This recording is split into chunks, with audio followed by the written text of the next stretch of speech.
We pay their salaries. And again, we do not pay them to murder our children. So what's going to happen here, we're going to be men and we're not going to be afraid. You understand that? You do not kill our children. And this psychopath right here, he hired the last killer. Okay? We do not kill our children. You are not allowed to kill our children. And Chief of Police, okay? You need to hire civilized professional police officers so we can remain civilized, okay? Right. Okay? And all right? really, and I'm just telling you, no longer are we will allowed- remain civilized as long as you deal with your trash. Right. Take out your trash so we don't have to take it out. You understand that? Hello, Yahweh, Bahashim, Yahushai, Bahashim, Bakakwadash. Double honors to the apostles of GMS who teach and rule well. Salutations to you brothers in the highways and byways. Salutations also goes out to you brothers and you few sisters that tune in to listen and learn. The rest of the hopeful elect. To you all I say shalom. I'm the brother Malak from the Diligent Soldier Camp here in Boston, Mass. As always, I pray this lesson be edifying to the elect. Okay, the name or title of this one will be ye angry and sin not. Be ye angry and sin not. You know, and I'm not going to make this too long. I only got a few scriptures, but just wanted to point out the fact that, you know, Jake is losing every little bit of patience that they have before having to turn into having a beastly like mentality, right? And by that I mean savage. By that I mean like losing all patience and anything that was hindering them, right, through the spirit of Yahweh Bashim Yahushai, to open up on Esau, man. You know, because it even when you're not in this truth, it takes a lot for you not to act upon your, you know, frustration, man, your anger, and the fact that, you know, they kick you while you're down. You know, you just want to react to that, man. You wanna blow the fuck up. You know, take somebody's head off. You know, I mean, hey, you know, you can see it and hear it in the brother's voice, in this man's voice, and on the video, man. You know, telling the cop that you're not gonna kill our babies anymore. You know, now that's his feelings and what he wants. You know, that's how he's entitled to say that, right? But that's just not the case, because we know why the Lord, you know, first of all, we know that all issues of death belong to the Lord. And we know that we sinned against the Lord. So the death of our people is judgment. You know, whether they get shot down, whether they got the deceived juice and passed, whatever have you, man. All issues of death, okay? From natural to, you know, so-called unnatural, man. You know, young or old, man. You know, and our people don't know that. 2/3 don't know that, so they will go into court or into like some type of community gathering such as this one, and will confront, you know, their enemies. You know, they don't come out and say that that Esau is their enemy, but it's spiritual and they know it. You know, the spirit knows it. But the fact that this man goes up there, man, you know, you could see it, man, in his body language. He wants to slap the dog shit out that cop, you know, and maybe even kick the commissioner or sheriff, whatever it was that he pointed to, and he told him to take out your trash or we won't take him out. And you know, that Edomite cop was there just looking like, man, how dare this motherfucker, this nigga, open up his fucking mouth to say these things, you know what I mean? Because, you know, 60, 70 years back, we wouldn't be able to do that, man. You know, you still shouldn't be doing that at all. You have to be wise when you open up your mouth. You know what I'm saying? And you put out your 2 cents, man, because it could get crazy. It could work against you, man. But, you know, we have to be wise out here, man. And by we, I mean the hopeful elect. You know, this is not a way that we should be carrying ourselves. But I just thought it was fitting because, man, Jake is pissed off, man. Not only him, but just Jake in general, man. You know, so-called blacks and Latinos and Native Americans, they're fucking pissed off, man. You know what I mean? A lot of, our people are spiritual, and they want to know more about the Lord, but you have a vast majority of them that feel that way, but at the same time wants the Lord to open up on these demons, man. You know what I'm saying? Because of all the wickedness and all the wicked, times that they have been putting us through and still do to this very day, man. But just because we're angry about that, we can't just take it upon ourselves and do anything about it, man. This is all of the Lord. Oh, Shalakia, we effed up, man. You know what I'm saying? We effed up. And now all these things that happen to us is just a repercussion. It's just a result of that, of us going off, man. From way back then when the laws was passed down to Moses, and Moses passing it down to the rest of Israel. Deuteronomy 28:1, Deuteronomy 28:15. If you listen, this is what you get. If you don't, this is what you get. And we did it. We didn't listen. The story goes that we turned our backs on the Lord. So he turned his back on us. Okay, we went a whoring. Okay, and so the Lord has our women whoring. And everything's just out of order. As the scripture says, the whole head is sick, man. The whole entire head is sick, man. But this lesson is just, I pray this is edifying, but also to serve as not so much a warning, but like, exhortation to stay the course, man, because more things are going to happen. More children are going to be dropping that are Jakes in horrific ways. And older folks too, man. We haven't seen anything yet, man. This man has not opened up. His horns hasn't truly, fully came out. As far as like the peon Edomites that we live next to and that police our streets and things of that nature, man. But the elites already showing their horns. We could see it clearly. 2/3 of our people can't. They don't have the eye salve nor the spirit to discern these things, man.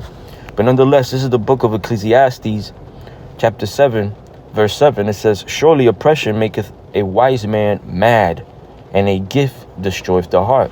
Yeah, oppression makes you upset, makes you pissed off, man. But some people, it could really turn them mad, like go crazy, and, something like this will be considered crazy because he's going in the as they say, the belly of the beast, right in the community center where all these cops around, and he's telling them these things, and those cops have to be thinking a few things in their mind, right? And I would imagine they're saying, how dare this motherfucker come up to us and talk to us that way? That's first and foremost. And secondly, like, we should probably get this nigga before he reaches his crib. You know what I'm saying? Have him hang himself or shoot himself behind the head. They don't like us confronting them, which is why a lot of our people get smacked and punched when they're detaining our people, because our people ask and are defiant against them. Instead of giving a soft answer, just answering the questions of these people and going about their business, they take it upon themselves to try to figure shit out. You already know you were wrongfully stopped. So if you can't just keep rolling and you feel compelled to stop because it's going to get worse, they'll start following you and they'll chase you from town to town, state to state, and you can't outrun them. But our people feel like because they are adults and because they think that they have constitutional rights, that they can ask and agitate. Not saying that this was the case with this Ibrahim, this young man named, last name Ibrahim, Mr. Ibrahim. I don't know. I think he was 19 years, so he's a young man. So, but that's our people. And, they don't like that shit. They get agitated and they're very short fuse and they blow the fuck up right in front of you, man. This is why we see these videos, you know what I'm saying, these body cams. And even though we could see everything that happens and the person gets locked up, convicted, the cop or whatever, or doesn't, we're still asking ourselves, like, why the fuck did this happen? Like, what the fuck? Why didn't this man de-escalate? You know what I mean? The situation, but that's the thing, we under these curses, man. On top of that, Esau is the Lord's whipping stick, man. So you fucking pull out your hand and you hold that nigga's hand before he hits you or something. It's like you doing it to the Lord, man. You all remember when our parents would whoop our ass. I specifically remember my mother whooping my brother's ass one time with a belt. You know, he was getting a whooping. It wasn't crazy. He wasn't bleeding or anything. He wasn't even crying too much. You know, it was just stings. But nonetheless, he put his hand up and he grabbed the belt. I said, holy smokes, you're dead. Like, I looked at him with my eyebrows damn near my head, up, you know, where my hairline is. I looked at my mother and I was just like, oh shit. And I could see the rage in her face. She disintegrated, no bullshit. She disintegrated that belt on him. It must have been like in 8 pieces. Now, it was an old belt. So, but the whipping, the way she would bring that motherfucker back from when she wind up to smack him, that shit was just snapping on the air. You know, will break in the air. We get a good laugh of it now, man. But hey, man, you know, they get enraged, man, with that, you know, the parents. So I guess what I'm trying to say is that's how cops are. You know, you try to define, you try to ask them questions, you give them a hard answer, and they're gonna give you that same energy back times 2. You know what I mean? Because they feel entitled. They have the badge, the gun. They walk around with this sense of like this godlike mentality, or I forget how the phrase goes. But anyways, they think, you know, that they're above the law because they are the law. You know what I'm saying? But as the scripture saying here, surely oppression maketh a wise man mad. You know, so a wise man is gonna get mad. It's gonna get upset to the point where it's like, I'm tired of this shit sometimes. You know, but you know, it says we shouldn't, you know, act in our anger, basically, man, because it'll work against us. You know what I'm saying? That these powers, these police officers and sheriffs and commissioners, they're all set up by the Lord, man. You know what I mean? The rest of the scripture says, and the gift destroyeth the heart, man. You know, that's in many forms, man. You know what I mean? I look at that last that last part of that scripture, and I could look at it as like, for example, like, you know, somebody that gets stopped and happens to have a license to carry. But, you know, before you get stopped, here it is, these people running your plates, they know you got a gun. You know what I'm saying? So they approach you a different way, especially because you're black or Hispanic. You know what I mean? How does it destroy the heart? Well, not so much that it destroys the heart, but, you know, the mind. But at the same time, the person with that license, the Drake with that license to carry, is driving around, you know, like shit is sweet. Like all cops are comfortable with you having carrying a firearm. You know, when that's one of their biggest fear. They don't know what the fuck who's gonna roll down their window when they stop someone. You know what I mean? But at the same time, it's like they should be a little braver because this is the line of work that they chose. But nonetheless, man, you know, there's many ways that you know, another example of a gift of destroying the heart is like, you know, Section 8 housing, you know, things of that nature. You get something from somebody and now you feel obligated to conform, to comply with any requisites, any you know, what's the word? Requirements, you know, such as like, you know, you got to put the man out, you know, so we can help you. When your son hit 18, 19, you got to kick his ass out. You know what I'm saying? They don't say it that way, but that's more or less how it is, man. And the fact that a lot of people don't even want to work because they receive subsidies, that's that gift of subsidies destroying the mind of that person, not wanting to move forward and always wanting to be dependent and oppressed, man. Because look what's going to happen now. They're taking all this money from these places and they're giving it to the very people that are going to be taking and deporting the very people that need it. You know, you jakes, because so-called white people use the most subsidies. I mean, them 1948ers over there in Israel, the vast majority of those bastards don't even work. They just live off the government. The government lives off the money that our government, the U.S. government, Babylon's government, gives them. You know what I mean? Which in reality, they just stealing it from us. 48ers that are in these high offices here in Babylon, man, and they allocate all that money over to them, man. Which is also a form of oppression, man. You know? This is the book of Ephesians 4:26. It says, "Be ye angry and sin not," right? Which is the title of the scriptures of this lesson. "Let not the sun go down upon your wrath," man. Listen, we're not supposed to be taking vengeance, okay? It's messed up that young man died, and might I add, this happened like more than a week ago, I believe. But I've been having this video in my album for a while now, and scrolling through this, I said, let me speak on this real quick, because I wanted to speak on that. I got a 20-year-old myself, and I pray to the Lord to give me the spirit of of endurance if anything was to happen to him, man. But at the same time, we don't want it, especially the flesh. The flesh starts making you think all these things, which is natural. But at the same time, scriptures tell us not to doubt the Lord, man. You know what I'm saying? The unbelievers, man. There's judgment for the unbelievers, man, and the doubt and the people that doubt, man. But yeah, it says, "Be ye angry and sin not," man. That man is an example of being angry and sinning not, because he didn't put his hands on anybody, even though he slightly threatened that police officer he was facing, and any other police officers that that if whatever he said, if the shoe fit, they gotta wear it. You know what I'm saying? Then it says, "Let not the sun go down upon your wrath," man. We're supposed to cast all our problems to the Lord, man. Okay? All problems, from minor problems to great problems, man. Things that are 100% out of control. If you find yourself thinking over and over and over about the same thing, overthinking it, just leave it to the Lord, man. You got to realize that you probably already prayed on it and left it to the Lord, but here it is, hours later, you still dwelling on it. So what you need to do is pray to the Lord to take that out your mind, to put your mind at ease and put it in other things, to be thinking about other things, whether it be personal, spiritual things, things for the family, but leaving things that are completely out of your hands to the Lord, man, because he was the one who put it there for you, or put it there in front of you, so he could do what he wants with it. So it's not how you fall, what you're going through, is how you get up, how you walk accordingly, from the situation that you're in, man. Let not the sun go down upon your wrath, man. Leave it to the Lord, man. Leave it to Yahweh B'Hashem Yahushua.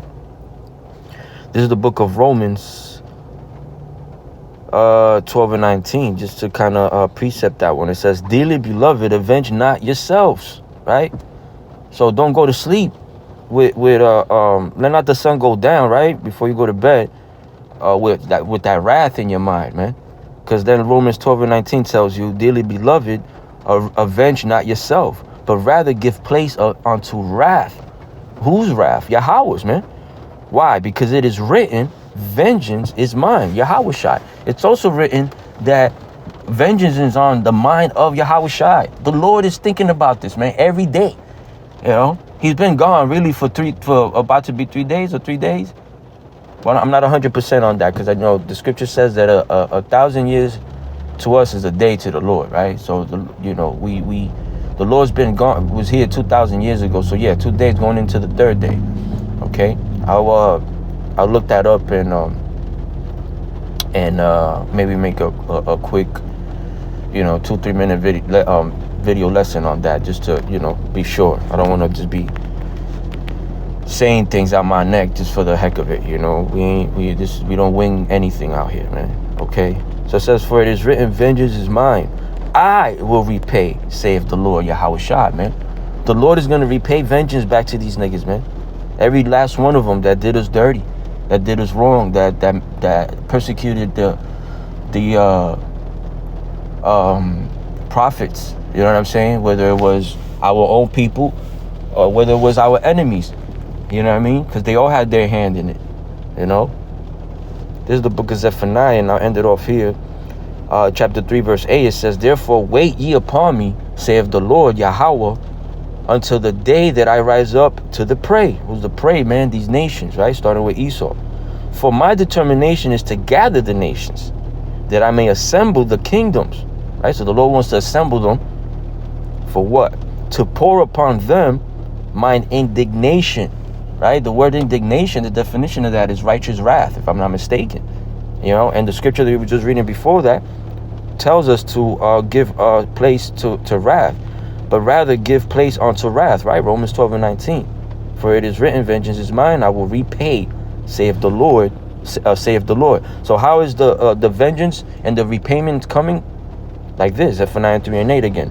"Therefore wait ye upon me, saith Yahweh, Bahashem Yahweh Shai, unto the day that I rise up to the prey, these Edomites and these nations, for my determination is to gather the nation. This is what the Lord wants to do, that I may assemble the kingdoms, to pour upon them mine indignation, right? His righteous wrath, even all my fierce anger. So all of it, man.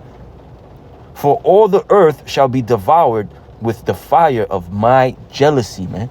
For everything that they have done to Israel, from attracting them, having them attracted to other gods, which made Yahweh, Bahashem Yahweh Shai, jealous, to any other idols, from money to women, because Esau has turned Babylon into a weapon against Jake, man. Everything is wicked out here, man. Exceedingly wicked. Everything is set up against us, man. Our women, our food, our children, so-called peers, so-called friends, so-called family, parents. You know what I mean? Christianity is a hell of a fucking drug. And just like a fiend, when they're knocking on your door to ask you for some money, I don't know if you brothers ever seen Basketball Diaries with Leonardo DiCaprio. He played a fiend, and he goes to his mother out the blue one day. He thinks about her, I guess, having a clear fucking a clear mind, and he's like, oh shit, I do have a mom, and she has an apartment. Let me go ask her for some money. Well, he was knocking and trying to force his way in there. You know what I mean? Into her house, man. And the same thing is with Christianity. But in the sense that they fight us tooth and nail. To try to prove us, to try to make us look like we're wrong, because they're so high off that Christianity and drunk off Christianity, man. And it seems like no matter what you try to tell them, it's like they're belligerent. They can't understand what you're telling them, because the Lord just has them shut up to this, man. That's just it, man. So be ye angry and sin not, man. The Lord is coming, man. We just have to wait for Yahweh Ba'ashem Yahweh Shai, man. That's all we have to do. Wait upon the Lord, man. I pray that this lesson was edifying. In closing, I want to give all honors and praises to Yahweh Ba'ashem Yahweh Shai, Ba'ashem Rakakwadash. Double honors to the apostles, double honors to you brothers in the highways and byways. With salutations, Salakia, to you brothers in the highways and byways. And salutations also goes out to you brothers and a few sisters that always tune in to listen and learn, man. To whether it be me or to the apostles or to any brothers, man. Just tune in and get this while you can, okay? With that, I say shalom and a Bible ball, Kwam Yasharallah.